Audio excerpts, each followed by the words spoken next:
Hi! இன்றைக்கி வீட்டில் sweet corn இருந்துச்சு. அது அப்படியே சாப்பிட பிடிக்காது. ஸோ, அதனால் சரி கட்லட் மாதிரி செஞ்சு சாப்பிட்லான்னு சொல்லிட்டு அதையும் 2 உருளைக்கிழங்கையும் வேக வச்சு எடுத்தாச்சு.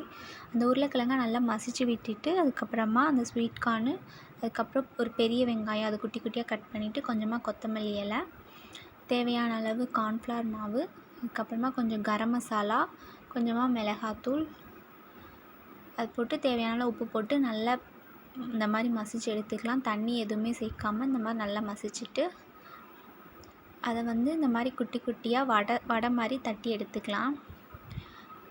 இப்போது ஒரு பேனில் எண்ணெய் ஊற்றி எண்ணெய் காஞ்சதுக்கப்புறமா நம்ம தட்டி வச்சுக்கிற எல்லாத்தையுமே எடுத்து அதில் போட்டு நல்லா ரோஸ்ட் பண்ணிக்கலாம். நல்லா 2 சைடும் ஃப்ரை பண்ணி எடுத்துக்கலாம். அவ்வளோதான், சிம்பிளான ஸ்வீட் கார்ன் கட்லட் ரெடி ஆயிடுச்சு. ஸ்வீட் கார்னை அப்படியே சாப்பிட பிடிக்காதவங்க இந்த மாதிரி ட்ரை பண்ணி செஞ்சு பார்க்கலாம். டேஸ்ட் உண்மையிலே சூப்பராக இருக்கும். நல்லா கிறிஸ்பியாக சூப்பராக இருந்துச்சு. இது கூட ஏதாவது சாஸ் ஏதாவது வச்சு சாப்பிட்டா இன்னும் சூப்பராக இருக்கும். ஓகே ஃப்ரெண்ட்ஸ், இந்த வீடியோ உங்களுக்கு பிடிச்சிருந்துச்சின்னா மறக்காமல் லைக் பண்ணி சப்ஸ்கிரைப் பண்ணிடுங்க. நெக்ஸ்ட் இன்னொரு வீடியோவில் பார்க்கலாம். பாய்.